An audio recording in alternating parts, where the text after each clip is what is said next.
நண்பர்களே, இன்று நாம் இந்தியாவின் ஒரு மிகப்பெரிய சாதனையை பற்றி விவாதிக்கப் போகிறோம். அதாவது உலகின் சக்தி வாய்ந்த ஹைட்ரஜன் ரயில் இன்ஜின் இந்தியா உருவாக்கியிருப்பது.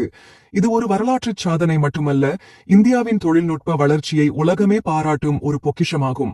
இந்த ஹைட்ரஜன் ரயில் இன்ஜின் வெறும் சாதாரண தொழில்நுட்ப வளர்ச்சியை சொல்வதில்லை. இது உலகம் முழுவதும் மாற்றத்தை கொண்டுவரக்கூடிய சூழலியல் சீர்திருத்தத்தின் அடையாளமாகும். இந்திய ரயில்வே உருவாக்கிய இந்த ஹைட்ரஜன் இன்ஜின் 1200 ஹார்ஸ் பவர் திறன் கொண்டது. இது உலகின் மற்ற எந்த ஹைட்ரஜன் இன்ஜின்களையும் விட இருமடங்காக சக்தி வாய்ந்தது. இதன் ஒப்பீடாக ஜெர்மனி, பிரான்ஸ், சீனா, ஸ்வீடன் போன்ற நாடுகள் இதுவரை அதிகபட்சம் 500 முதல் 600 ஹார்ஸ் பவர் கொண்ட ஹைட்ரஜன் இன்ஜின்களை மட்டுமே உருவாக்கியுள்ளன. ஹைட்ரஜன் ரயிலின் முக்கிய அம்சங்கள்.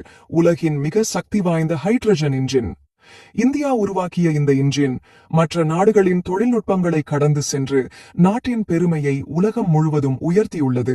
1200 ஹார்ஸ் பவர் திறன் கொண்ட இந்த இன்ஜின் மிக அதிக எண்ணிக்கையிலான பயணிகளை கொண்டு செல்லும் திறன் கொண்டதாக இருக்கும். சூழலுக்கு பாதிப்பற்ற தொழில்நுட்பம். இந்த ரயிலின் பை ப்ராடக்ட் வெறும் தண்ணீர் மற்றும் நீராவிதான். டீசல் ரயில்களைப் போல கார்பன் உமிழ்வை அதிகரிக்காது. அதனால் இது சுற்றுச்சூழலுக்கு மிகப்பெரிய வரப்பிரசாதமாகும். இதனால் இந்தியாவின் கார்பன் உமிழ்வு குறைக்கப்படும். மேலும் இது நேஷனல் கிரீன் மிஷன் திட்டத்திற்கும் ஒத்துவரும். மாசு இல்லா, குறைந்த ஒலியுடன் பயணம். டீசல் ரயில்கள் எழுப்பும் சத்தத்தை விட இந்த ஹைட்ரஜன் ரயிலின் ஒலி மாசு 60% குறைவாக இருக்கும். பயணிகள் சுற்றுப்புறத்தின் இயற்கை அழகை ரசிக்கவும் அதனுடன் இணைந்து பயணிக்கவும் உதவும். தனித்துவமான எரிபொருள் வினையியல். இந்த ரயில் தண்ணீரில் இருந்து ஹைட்ரஜனை பிரித்தெடுத்து அதை எரிபொருளாக பயன்படுத்தும். உலகின் 71% தண்ணீரால் மூடப்பட்டிருப்பதை எண்ணிக்கையில் இந்த எரிபொருள் முடிவில்லாததாக கருதப்படுகிறது.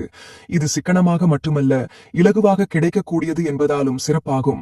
இந்த திட்டத்தின் இடர்பாடுகள்.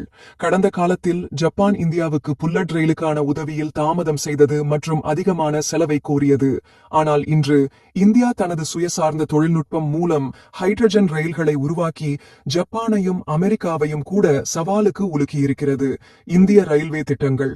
முதல் ஹைட்ரஜன் ரயிலின் சோதனை ஓட்டம். ஜிந்த் சோனிபத் பாதையில் 900 கிமி தொலைவில் 140 கிமி மணி வேகத்தில் இந்த ஹைட்ரஜன் ரயில் சோதனை ஓட்டம் நடத்தப்படும். இந்த சோதனை 2025 தொடங்கும் என்று எதிர்பார்க்கப்படுகிறது. மலைப்பாதைகளில் ஹைட்ரஜன் ரயில்கள். தர்ஜிலிங், மாத்ரான், நீலகிரி போன்ற மலைப்பாதைகளில் 2026க்குள் 30 ஹைட்ரஜன் ரயில்கள் அறிமுகமாக உள்ளன. இது இந்தியாவின் சுற்றுலா வளர்ச்சிக்கும் ரயில்வே பயண தரத்திற்கும் மிகப்பெரிய முன்னேற்றம். தொழிற்சாலைகள் மற்றும் நவீன உற்பத்தி. ஹைட்ரஜன் ரயில் கோச்சுகள் சென்னை இன்டிகிரல் கோச் தொழிற்சாலையில் உருவாக்கப்படுகின்றன. ஜிந்த் ரயில்வே நிலையத்தில் 3000 கிலோ ஹைட்ரஜன் சேமிப்பிட மையம் அமைக்கப்பட்டுள்ளது. உலகளாவிய தாக்கம். இந்தியாவின் இந்த புதிய சாதனை காரணமாக அமெரிக்கா, ஜப்பான், ரஷ்யா போன்ற நாடுகள் இந்தியாவிடம் தொழில்நுட்ப உதவிக்காக அணுகும். வெளிநாடுகளிடம் இருந்து தொழில்நுட்ப ஆர்டர்கள் அதிகரிக்க வாய்ப்பு உள்ளது.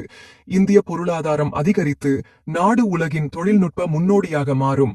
இந்த சாதனையின் முக்கியத்துவம். இந்த சாதனை பொருளாதாரம், சுற்றுச்சூழல், தொழில்நுட்ப வளர்ச்சி ஆகிய 3 நிலைகளிலும் இந்தியாவை முன்னேற்றும். இது கீழ்கொண்ட நாடுகளுக்கும் தொழில்நுட்ப உதவி வழங்கி இந்தியாவின் சர்வதேச உறவுகளை வலுப்படுத்தும். இந்தியாவின் இந்த சாதனையை நீங்கள் எப்படி பார்க்கிறீர்கள்? இந்த தகவலை உங்கள் நண்பர்களுடனும் குடும்பத்தினர்களுடனும் பகிருங்கள்.